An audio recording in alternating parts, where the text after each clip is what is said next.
Okay. Hello, good evening from different parts of the world that you're watching this. Today is Tuesday, the 12th of May.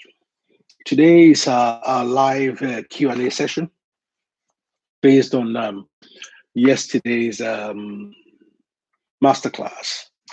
And what I think I want to do first of all, before a few questions have been sent in.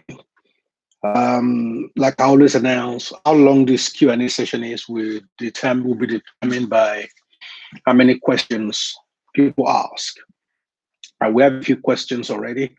Once those questions are answered, that will be the end of the session.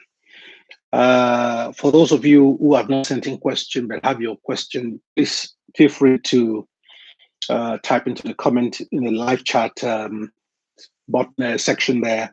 Put in your questions, and I will come to them after I finish with the questions that was already sent in. Now, what I like I did last time, what I would like to do first of all is to spend the first few moments to summarize what the masterclass covered, and we can go into the Q&A.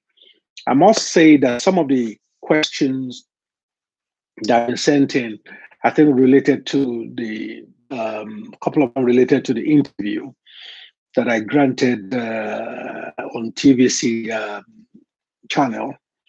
And even though I will indulge by answering those questions, even though it's not specifically related to the masterclass.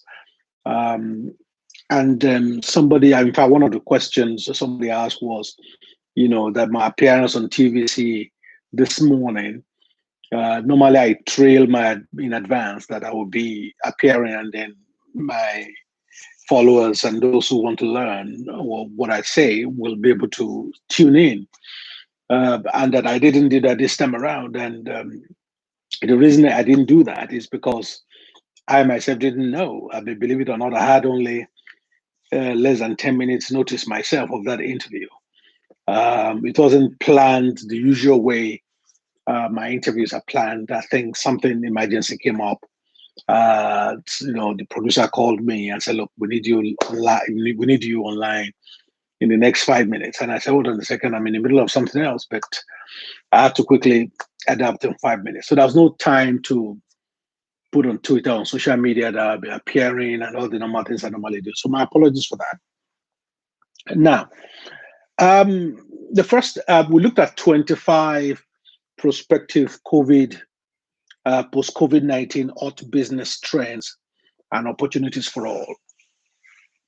One thing I need to say here is that the way some of these trends and hot business ideas will be implemented may differ slightly from country to country. I'm deliberately not just focusing on Nigeria here because people could be watching from anywhere in the world. So that's why I deliberately stayed away from giving specific examples, which will make sense to those who live in that part of the world, and may not make sense to others. So the first thing we looked at was the fact that buying stocks of companies in relevant sectors. What's happening, there are certain sectors have been more affected by COVID than others. And those sectors have experienced a very downward, impact on their shares. And what I said, I'm not going to go over everything else we did yesterday. I'm just summarizing. What I said is that you need to look for businesses who are badly affected by COVID, but who are otherwise healthy businesses. In other words, these are businesses will rebound in a few months' time, in a year or two time. So those stocks are very cheap at the moment. Buying those stocks and sitting on it and waiting will be a very good investment, I would say. But I also warned that you should be careful of the not so strong companies the smaller ones in particular, who may never recover as a result of COVID. So you need to look. You need to therefore look for what are the stocks that have been badly affected by COVID in the last few weeks, and then do your due diligence to make sure these are otherwise healthy companies before COVID came in. If that's the case, most likely many of them will bounce back, and therefore, once the bounces back, your investment will skyrocket in value, and then you can make a proper profit out of that. So that's the first one. The second trend, the second trend we also looked at, is that hold on a second. The second trend we also looked at is the fact that more remote and home working will lead to less demand for office spaces. With that, what I meant by that is the fact that as any business, there are two ways to increase your profit. If you're a business person, hold on a second. Two ways to increase your profit. For any two easy ways. Number one, increase your turnover. Number two, reduce your cost. Those are the two easiest ways to make more profit. Either you increase your turnover, or if your turnover is not increasing, but if you reduce your cost, then you make more profit. And therefore, companies have been looking for ways to save costs. And what COVID, especially in Africa, this is more of African developing countries, it's more of what I'm targeting with this. We've had a situation where in those countries for too long, the management style of companies, of many managers and companies, have largely been managing attendance. Okay, you show up at 9 o'clock, okay, they know this, they can see that you arrive at 9 and then you leave at your actual time. Whether you've been productive that day or not, it's not so much of an issue. It's just management by market attendance. It's all they were doing. And what COVID has forced many of those companies and indeed those managers to do is to manage remotely, because you are locked. There's lockdown. You are not allowed to go out. So working from home was a novelty for many of these companies and managers. But over the past several weeks, they actually find that it works. It works. And I also know many businesses that have invested in platforms and systems to enable the home working to take place. You don't expect them to completely throw out all those investment after COVID is under control. They will continue to use it. So which means there'll be more remote working. And if there's more remote working, it means businesses, to reduce their cost, we downsize their office space requirement, because why should we be paying huge amount for office spaces that we wouldn't need? So that is a trend that commercial real estate is not really something you should be going into at this moment. So you should bear that in mind. Third thing we looked at was a greater use of automation in industries. In fact, there's a question on this third point, which I'll come to when I start answering the questions in a moment. Yes, what I meant by that is the highs of I've spoken to many factory owners in different parts of Africa who have told me that what this lockdown has revealed to them is the need to automate. Because in many of these countries, they allow the companies close down, not necessarily because the government said you must close down. But many of these factories closed down because the government said maybe not more than 20 people can gather in one place at the same time. But then many of these industries have 50, 100, 2, 3, 4, 500 people working in the industry. Therefore, they have to close down because they cannot function with 20 people. But some of these factories, if you look at their equivalent in the Far East, for example, or in the West, you find that 10 people could actually run the factory with machines. So many of them are waking up to the fact that we need to automate so that we don't rely so much on physical labor. So that clearly will mean new business opportunities for several other people. This could take me time. Let me just read them, rather than spend time, explaining all of them again. Number 4, we said greater need for technologically skilled workers. Clearly, technology is a new currency, and I'll come to that in a moment. We're doing a Q&A to explain that. Number 5, we said greater need for portable hardware and devices. If there's going to be more agility in terms of the working practices, then there'll be need for tools to make that happen. So that means there will be need for portable devices, laptops, tablets and stuff like that. That might be a business opportunity for some. Number 6, we said demand for applications that enable remote working, conferencing, and remote learning platforms. Yes, that's the in thing now. Applications that deliver that will be in hot demand. Number 7, we said increase in small unit travels, holiday rather than the large holiday travel. Yes, because need for social distancing is going to continue for the foreseeable future. Therefore, I see more of a strength for smaller units rather than big holidays. Sometimes some of these package holidays, 200 people, could go on, could maybe Virgin holiday taking you to Florida. That could be 200 people on the flight for that, are all going to the same place, and you could go on the same excursions every day. The coach comes to carry you from your hotel and all that. That I don't see that return anytime soon.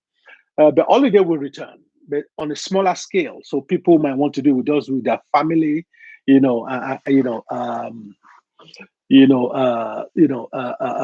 it called? With their family and friends, but much more on a smaller scale.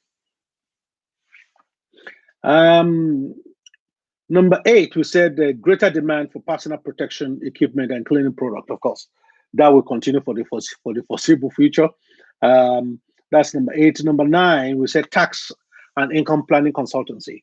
The reason I sense that will be a big thing going forward is because every country, one way or the other, have to do palliatives. Now, I know it has not been effective in every country. It's been much more effective in the West than, say, in Africa. But regardless of how ineffective it has been in some countries, the key point is that government have had to expend a lot more money during this period. And government is not a charity. They will make that money back, and it's through taxation. It doesn't necessarily mean they will increase the basic rate of taxation. They could introduce for example, introduce new taxation, new levies. There are all kinds of creative ways government will, try and make this money back. Therefore, tax consultants will be needed, because once taxation goes up, people who have money will want to mitigate legally their exposure, and therefore the consultants will help them. Number 10, increase in COVID-related legal disputes. I said the COVID clearly will have led to many contracts being broken, and therefore there will be a lot of legal disputes based on that. Number 11, spike in demand for hospital and medical services. I think what I was explaining about that yesterday was the fact that there are lots of medical conditions outside of COVID that are not being prioritized by many countries at the moment, because everything's about COVID. And once COVID begins to be under control, those other services, those other medical conditions that people have been sitting on and not going to hospital for, they will need to be treated for it. Okay, so 11, 12, increase in funding for immunological and medical research. Yes, if you're in that field, you're in a gold mine now, that everybody, both private sector and government, will throw money at you. Number 13, boom in baby products and services. That is self-explanatory. If you lock the husband and wife up, for 3 months and tell them not to go out, well, some babies are bound to happen more than they anticipated. So baby boom, will baby products and services will be in high demand. Boom in food retailing, yes. What this lockdown has done is lots of people who maybe usually do takeaway almost every day, they've been forced to cook. And being forced to cook, some of them have actually loved it. And of course, there's this thing for healthy eating and all that. So a lot, even after the lockdown, is over, a lot more people will continue in that vein of cooking for themselves and eating more healthy food. 15, online retailing. Of course, online retailing is a big thing now. People have had a taste of it. They probably want to continue with it. 16, online learning and education delivery. That's self-explanatory. That's 16. 17, IT security consultancy. Yes, the key word is security. If a lot of things is going on, if a lot of things are going online, rather, and a lot of automation taking place, there's bound to be need for security of those things. IT security will be high. Number 18, mental and emotional health experts. That's a given. This lockdown will have all kinds of mental and emotional impact on people. Therefore, those who are in that field will be needed to help.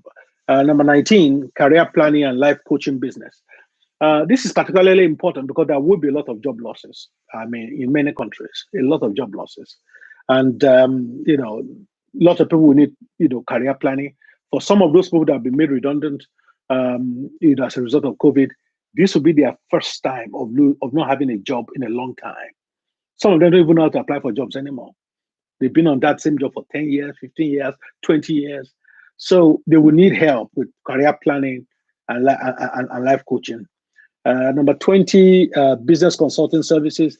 With more business, will be need for consultants to help them. Virtual entertainment events and activities. That's already happening right now. Virtual casinos, virtual nightclubs. All kind of things are booming right now in certain countries. 22, vitamins and supplement business.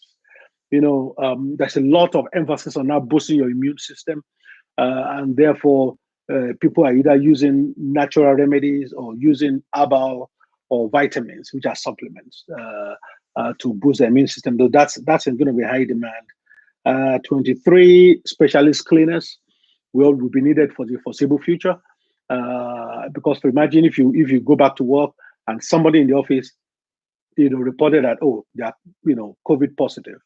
There might be a need to deep clean that office the next day, for example, before others return. So there'll be a need for this particular service for a long time. 24, party and event planning. And yes, I did say about party and event planning. People have not just in Nigeria or other parts of Africa, even in Europe, weddings have been done, many have postponed their weddings, all kinds of, parties, anniversaries have not been, birthdays, so people will relish the opportunity to, in quote, party again. So those who are in that industry will clearly see, a spike in order, at least for the next year or two. And lastly, number 25, I said relationship and counseling services. By that, I mean that people being locked down together for so long, husband and wife, will mean there'll be strain on some relationships. And therefore, there'll be need for people to help them sort it out. Anyway, that's a summary of, that's a summary of what we looked at yesterday. Now, to your questions, I mean, I'm not, there's some quick questions I want to dismiss before I go into the more detailed ones. I don't know why this person's asking me again the question somebody asked last week about why I'm wearing a beard, and I said, it's not punishment, okay? So stop asking. I know this is the first time in living memory that I have a beard in public, yes. But I just thought, since I'm locked down, really not going out, everything I'm doing is virtual, So I thought, why stress myself shaving every two days? So I just left it, and it grows. I shave it, then it grows, and I shave it. So I'm enjoying the slightly different look. But once this COVID is over, I'm certain I will shave everything off and go back to my normal self. So don't ask questions about beard again, okay? The second question here says, what does it take to become a strategist? That's how long is it? Piece of string. There's a question people have asked me before when I'm presented as a strategist. But one thing I would say, maybe I would using myself as an example. On average, I read 4 books every week. That's on average. Some weeks, if I'm free, if I'm not as busy, I've read 8 books in a week before. But 4 is my average. You've got to be somebody who's soaking a lot of information across many fields. Um, and one of the things people around me know is that they will mention something and they'll be surprised how I know about it. That's because I've read it somewhere. You've got to be somebody who is versatile in terms of knowledge. You've got to have knowledge across the spectrum. And number 2, you've got to be methodical. You've got to be methodical. You've got to be methodical in terms of application of knowledge. What do I mean by that? For example, if you look at a medical drama, you see these Hollywood actors and actresses acting as doctors. Those who are in the medical field will tell you that each of the terminology they were using in the movie or in the TV series are actual, real, genuine medical terminologies. They are not making it up. So, which means that you don't have to be a doctor, medical doctor, to know about medicine. Is a key point. You clearly have to be a doctor to practice medicine, yes. But you don't need to be a doctor to know about it. You can read up about it and then speak about it. So once you know that, the best way I can describe it is, being a strategist is like a generic skill. It's like being a project manager. If you have a project management skill, you can go to practically any sector and manage projects, from healthcare to high technology to banking to finance to you can go to any sector and manage their projects, because project management is an independent generic skill that doesn't require you to actually know or be an expert in the sector you are managing their project. So that's exactly how being a strategist. You can be a strategist, and after you've done it for as long as I've done it, you can go to practically any sector. Give me a week or two, I will speak about that subject as though that's all I've been reading all my life. That's what strategists do. Because there's a method to learning.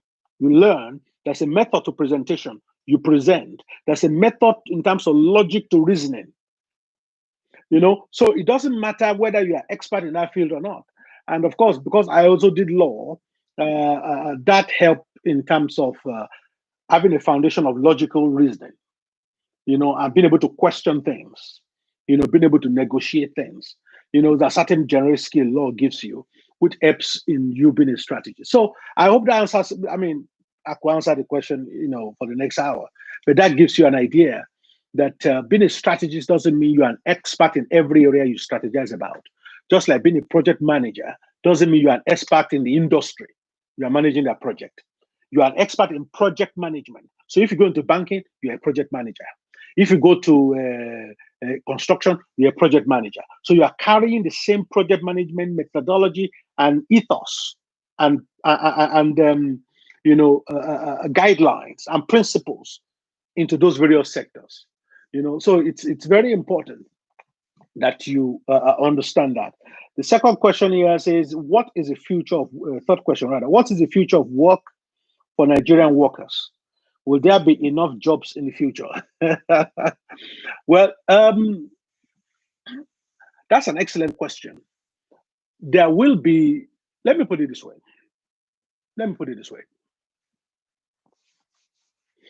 You need to understand that in every economy, there's always more businesses to be started than jobs to go into. I'll say that again. In every economy, there's always more businesses to be started than jobs to go into. So the future of Nigeria or of South Africa or any of these, or Kenya, Ghana, or any of these countries, is not in more jobs being created, especially by government. Because many of these economies, government is the biggest employer. But the future is in people starting businesses. And starting businesses, that is where government comes into help create the enabling environment. And that is what many governments are not doing well in Africa. They are not doing well.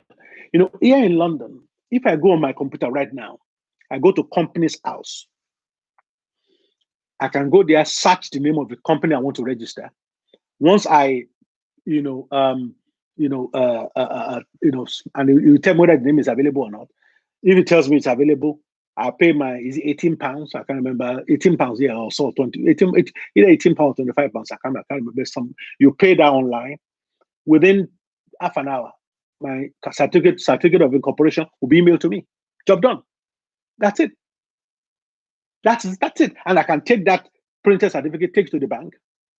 In fact, the bank doesn't need the certificate, it just needs the company number, because the bank can interrogate the company's house data and find that yes, the company is registered. And so the following day, you have a bank account in the name of the business. Job done. You go to the HMRC or Inland Revenue website equivalent here. You type in, once your company is registered in company's house, they know. You just type in their register. You have a unique ID for your company. Your tax ID is generated. All this can be done in one day. You can register your company, open a bank account, add the tax registration, everything all in one day. Yeah, it's very simple. So encouraging entrepreneurship is easy. But trying to do that in some African countries, that could take you weeks of traveling all over the place, of going from one office to another. So these are things I'm saying, that, government needs to sort out, as it were, so anyway, the key point I'm making is, yes, there's the future of work in Nigeria. It's not the future. What's the future of work for Nigerian workers? The future of work for Nigerian workers, in my opinion, is for them to become more entrepreneurial. Becoming more entrepreneurial. That is, for me, is key. Because the idea of waiting for somebody to employ you, if that's what you are waiting for, that's not the future. So even if you are working for salary, you are doing that as a means to an end, as a means to keep body and soul together until you start your own business. Entrepreneurship must always be in your mind. That for me is the future in Africa. Africa is a country, is a continent that needs to experience explosion in entrepreneurship. Most businesses, which is part of what the future will be. Most businesses in Africa are local businesses. Most of them are local. When I mean most, I'm talking over 90%, even 95% are local. Go look at any business you know. Most of them, they are about that. Some of them are not just about that local government. Some of the businesses are about people who live on that street alone. That's all the customer. Some of these very local businesses. Only people who live on that street. You have a business in the motor park. Only those who come to that motor park are your customer. Many businesses many businesses don't transact their business outside their little street or little area in Nigeria. Very few businesses, if I'm using Nigeria as an example, very few businesses in Nigeria, for example, do businesses across state borders. So opportunities are plenty for businesses. When you have a lot of businesses that are purely local business, and the future of work means the posture of business has to be different. You can't just be a local champion anymore. I'll talk about that, in a moment. Anyway, I think that is that question. Then I know about 2 or 3 of you have asked some questions on the chat. I'll come to that in a moment. Let me quickly deal with the ones that emailed in their question. This other question says, my question is around industry innovation, where a lot of Nigerians are not as educated and technologically accessible, and technological accessibilities to low-income people are still low. Don't you see this as a factor that will affect industry and government response to automate and innovate? Well, I think he's talking about education, the limitation education we impose on Nigerians when we're talking about technology. You see, the fact is that not everybody, there are certain, it doesn't matter how technologically advanced you are, there are certain things that will still be needed, but that still need humans to do. So it's just a lot more work we require technology, and this requires reskilling and retraining people. Take farming, for example. Farming is an old age traditional job, but Everybody knows that if you introduce mechanization to your farming, you can be more effective. The same hectare of land can generate more produce for you if it's a mechanized farming. It's less strain on your physical body if it's mechanized farming. So the whole idea, therefore, is human beings will always be needed. And I think, I don't want to go into too much sideshow on this, but it will fall into different categories. There'll be industries that will be largely, purely 100% automated. Yes. Right now, there are restaurants in Japan where you are served by robots. I remember one of my trips to California. When was it? Was it last year? One of my trips to California last year. I was staying at a hotel near the airport, and I remember that if you order room service in that hotel, it's a robot that brings your room service to you, not a waiter.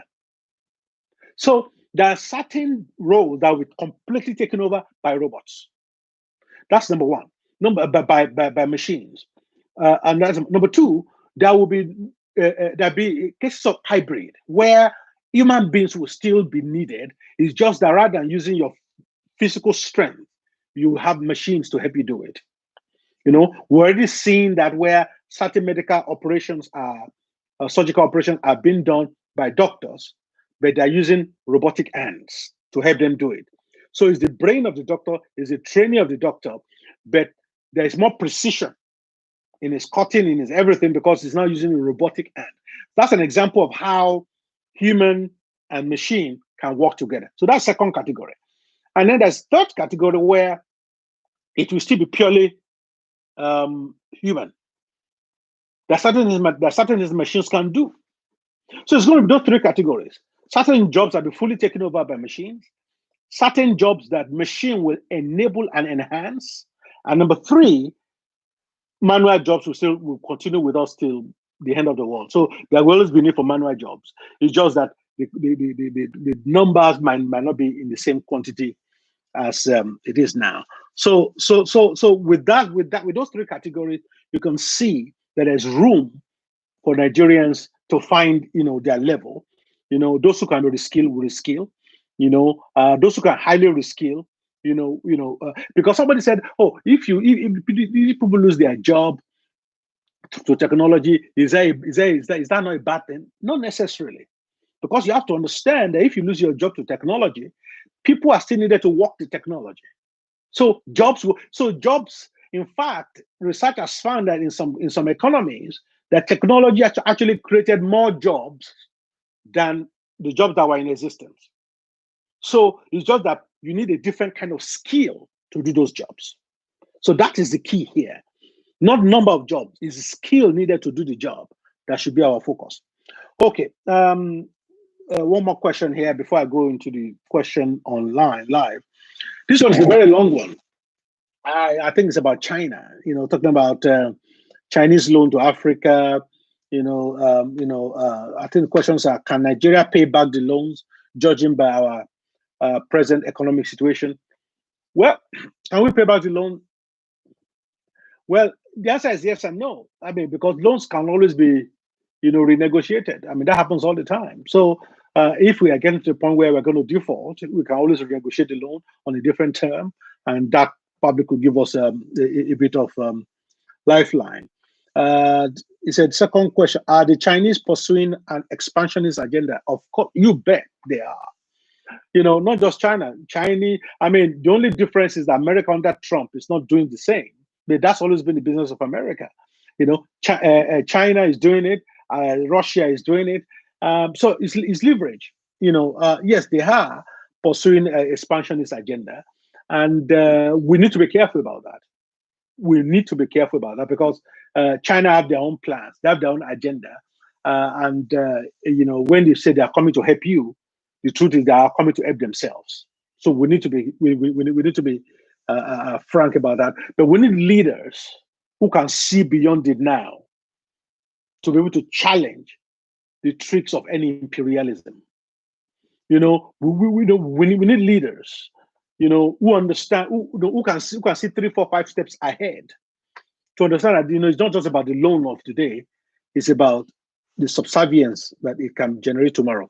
The third question says here, with the growing influence of China in Africa in terms of providing finances and loans, don't you think over the years China won't begin to influence elections by sponsoring, favoring candidates that will support their agenda? Well, that's already happening, my friend. I mean, which planet are you? Yeah, that's already happening.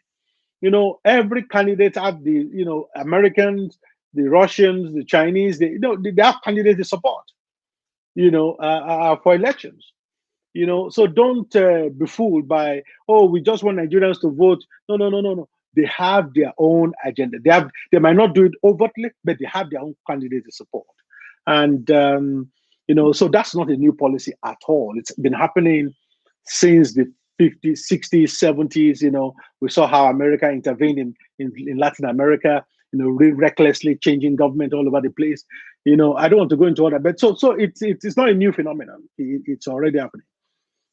Fourth question here is, are these loans actually needed, judging by the strain our economy is going through? Well, good question.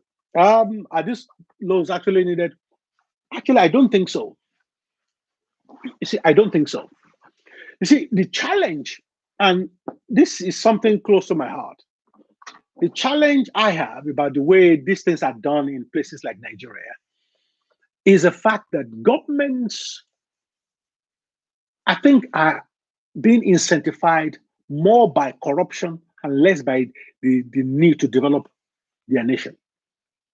We've seen state governors, take loans in Nigeria, start 30 projects. And for 8 years, when they're in office, none of the 30 is completed. So they have 30 projects that are at varying degree of completion, and then they leave office. So they left the state with a burden of billions, 30 projects that's not generating one kobo. What is the point? Couldn't you have started 5 projects, finish the 5 projects, let the 5 projects begin to bring in revenue, then start the next 5? No, they don't. They won't do that. They will start 30, award 30 contracts, collect 30 bribes, do all that. But then for the 8 years they're in office, none of the 30 will generate will be completed, much less generate any income. And therefore, the state is now saddled with that debt. That is the problem. So it's very, very important that we, you don't have to do everything. Do what you can. So my concern is all this debt that governments are borrowing across Africa. Some of them I will admit, are for lofty projects, but some, or majority, in my view, are for white elephant projects that are not needed. I'm from. My parents, are from Osun State in Nigeria. And I know very well. A few years back, the governor then borrowed money to build airport in Osun State, and I laughed. We need airport there like we need a hole in the head. Who's flying there? But they got loan, and the airport, by the way, is not complete till now. But meanwhile, the loan is expended, and we are paying for it. So that's just typical of what I'm saying. Of white elephant projects that should not really be started. Okay. Time is fast, but let me now go to your questions here. Hello, sir. Can we know the house of these lofty ideas? Well, that's generic question.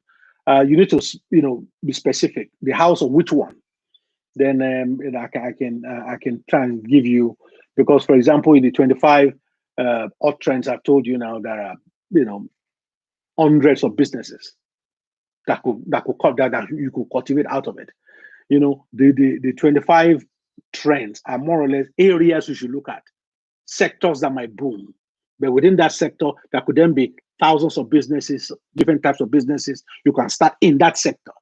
So the 25 is not just 25 businesses. No, it's thousands of businesses. So it depends on the specifics. If you email me, if you can't think of it, then if you email me the specifics, I can try and answer that for you. The next question here says, what factor should I look at to determine a strong company when buying stocks? Is it turnover, age, or there are other indicators too? Well, you've already mentioned some of the. That's a good question. You've already mentioned some of the what's it called? Parameters there. Age. The reason why age is important is that if you're a student of global economy, you'll find that there's always a downturn every 10 to 12 years. There's always an economic downturn every 10 to 12 years.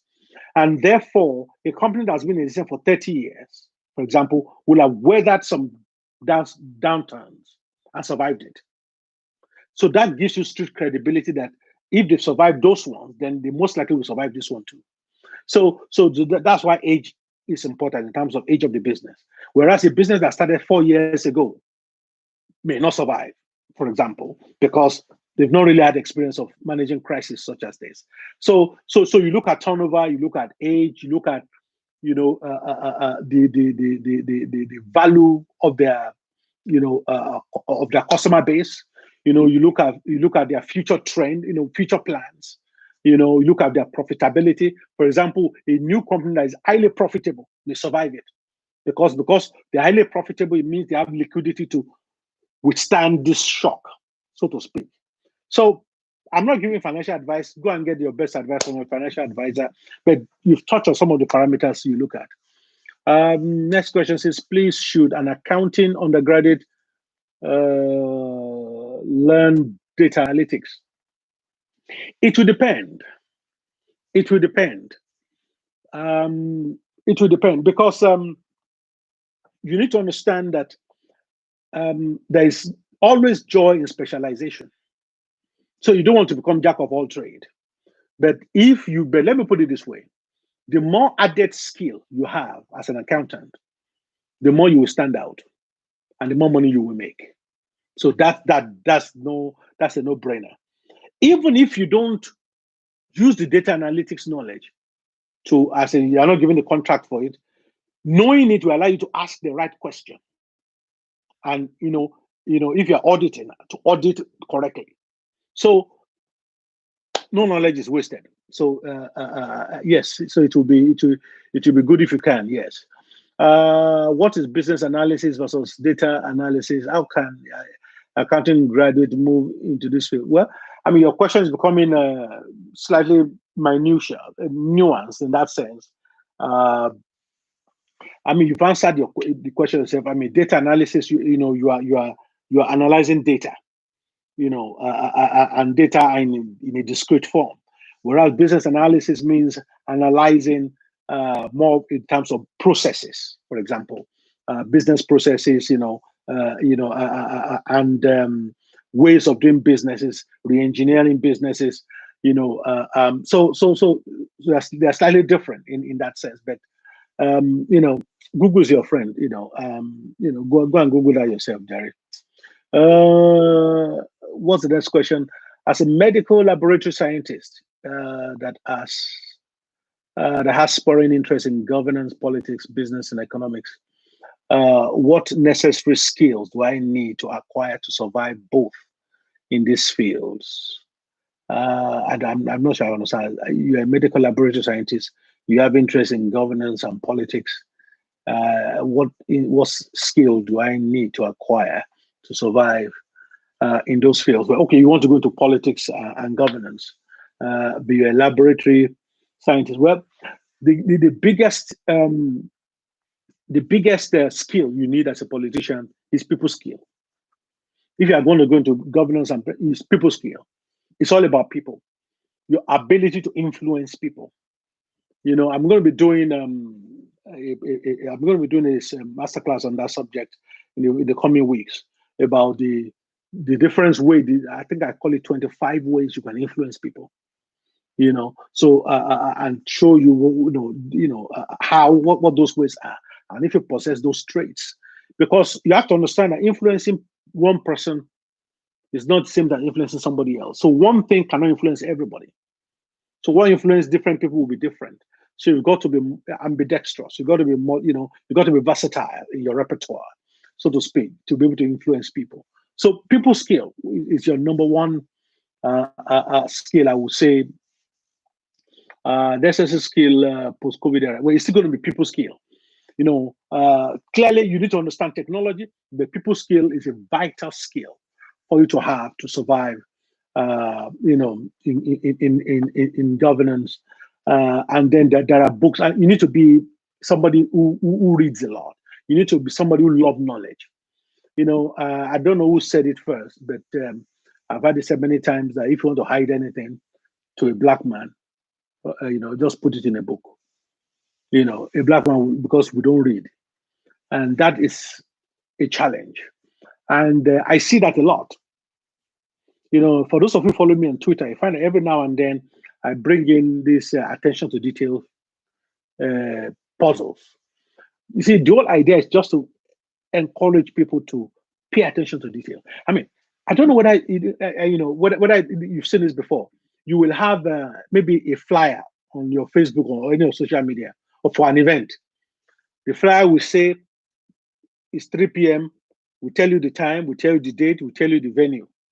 Everything is on the flyer. Go and read that. Look and read the comments under that flyer. Some people will ask you the question, hey, where is the venue, sir? Where is it taking place, sir? Read the thing, is there. Some will say, what time is the thing? Then you ask, are you reading this thing before you're asking your question? So we have a lot of people like that, within our societies, that they don't pay attention to detail. Why will you be asking me about the venue of an event on a flyer you are reading when the venue is already on the flyer? It just shows you that they're just skipping over the thing. It doesn't really, they're skimming over it. It doesn't really sort of, enter their brain. They've not assimilated any knowledge about it yet. So you cannot be like that. You have to be somebody who pay attention to detail, who study a lot. And studying, you need to, learn to do that. And last thing I would say about studying is, studying allows you to expand your mind. By studying, by the way, I don't mean doing a formal degree. I'm talking about reading. Sorry, maybe that's the right word, reading. Allows you to, you see, the more you read, the more humble you will be. Somebody said, why? Because sometimes after I finish reading a book and I see what knowledge I've learned, and I tell myself, I didn't know this yesterday. Now I know this. So what other things don't I know? I read another book, I learn something new. Then I said, I've learned something new that I didn't know yesterday. So as you are learning something new, as you read, you become humble because you realize that knowledge is infinite. You can't say you know everything. So like somebody said, we're all ignorant. It's only in different subjects. So you've got to learn to read, because read forces you to be humble. Because suddenly you realize that you are learning something you didn't know anything about. You are learning about a world that you didn't even know existed before. So be a good reader. Well, I think that's all the questions that we have. And I think our time is almost spent anyway. So I want to thank you for joining me today. One thing I want to say clearly to you is, after consultation with my team, here, in UK and in Nigeria, and all the technical issues we had when we started this, one thing that is clear is that consensus has been reached that it's better for us to focus on YouTube as a platform to do these master classes, and then we can post the link to the YouTube on other social media network, rather than trying to stream it on 4 or 5 platforms at the same time. So it means, that's why I keep encouraging you to please make sure you subscribe, because YouTube will become the main platform going forward. Because once I go live or put any video up, you are alerted instantly if you subscribe, and therefore you will be in the know. So get your friends to subscribe. YouTube will be the main platform we're using going forward for all our master classes, and then we'll post a link afterwards to other social media networks. Hold on, somebody put another question here. Some Nigerians that have acquired these digital skills, tend to leave the country to other countries. This digital skill apply. No, because Nigerian government and some companies have not gone digital. What's advice on that? No, that is an excellent question. That's an excellent question. You know, well, the thing is, that's going to change. That is going to change. You know, in other countries. Let me tell you quickly a story. I mean, maybe I can do it in 3 minutes. Let me quickly tell you a very important story. In the late 90s, I was part of a team of one of the top accounting consultancy firm in London. And there was an agenda in Europe at that time called the e-government. And that was a plan to move all government services online. And I remember while training chief executives of councils, one of the examples I used to give in those days was that if you lose somebody, like maybe your husband or your wife or your son or anybody dies in your house and they die at home, you are supposed to notify the authorities immediately that this person has died. When we mapped the processes, we found out that to actually do all you are supposed to do in concerning that deceased, people are contacting their local councils 29 times. I'll say that again. They were contacting the local councils 29 times because you need to register. What's it called? The fact that the person has died. That's one contact. You need to remove their names from the council tax bill. That's another contact. If they're on benefit, you need to contact the benefit department. That's another contact. If they are pension, the list goes on. So imagine that you are still, grieving, having to now make 29 phone calls in those days. That was one of the examples of the inefficiency of government, as it was in Europe in the 90s. So the introduction of e-government means government are now joined up. So now today, if that happens to you today, you go on your council website once, register that so person is dead, and that's it. Once you register once, the workflow kicks in, and automatically the appropriate departments are notified automatically by the system, and they will do what they need to do. So that's an example of how this country has moved from the 90s to now. Now, a country like Nigeria, we are still even before the 90s, everything is still 29 times. But what's happening is, rather than doing it by design, the way it was done in the West, it will be done by force in a place like Nigeria. Because when the money is no longer there, government will be forced to modernize. It will be forced on them. Companies will be forced to organize, to modernize. So I agree that yes, if you acquire these skills, there might be companies that are still doing it the old way. And therefore, is it not wasted? No, it's not. I would advise that there are companies that are going to spring up post-COVID. You will notice the difference. Companies will there'll be a lot more, there's going to be a lot of IT projects in Nigeria in the next 5 years like never before. Because a lot of companies, their eyes are open now. So there will be lots of opportunities for you to use such skills. There was a question here. Okay, yeah. It's not a question, it's a comment. Yeah, so it's a new opportunity post-COVID. Companies will not be more, because you have to understand that companies are after profit.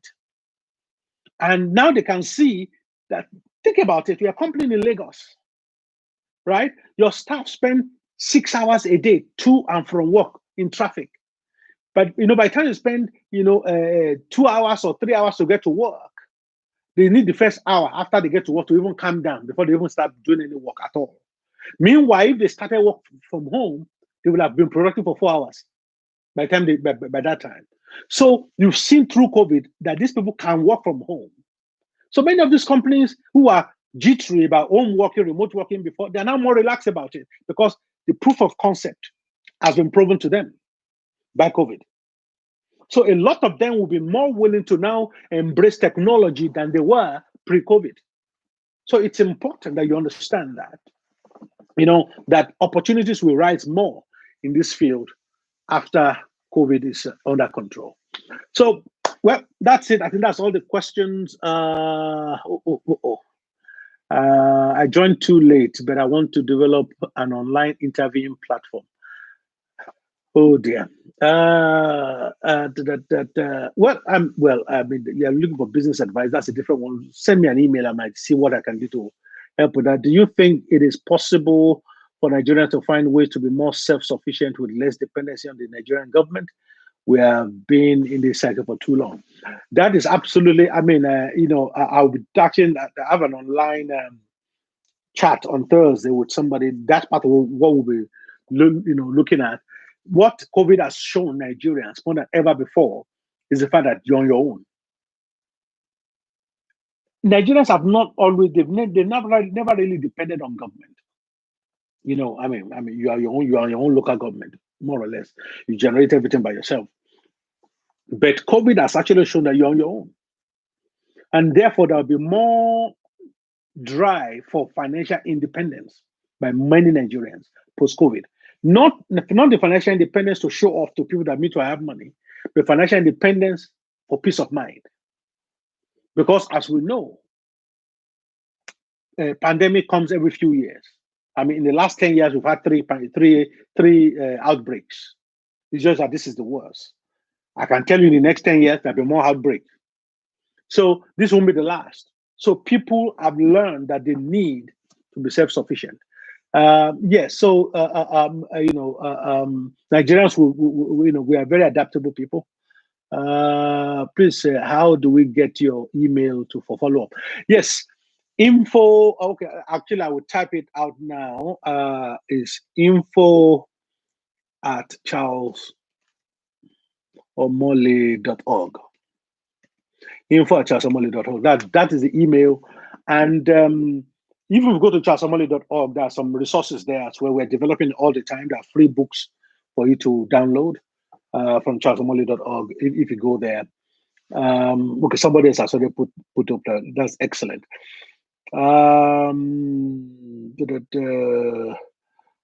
What you said, Sydney opportunity. This person said, Abimbola said, hope you will be a guest. Guest of what? You didn't explain where that is coming from. I think maybe you're saying you have a program or something, but sorry if I didn't catch the earlier part of your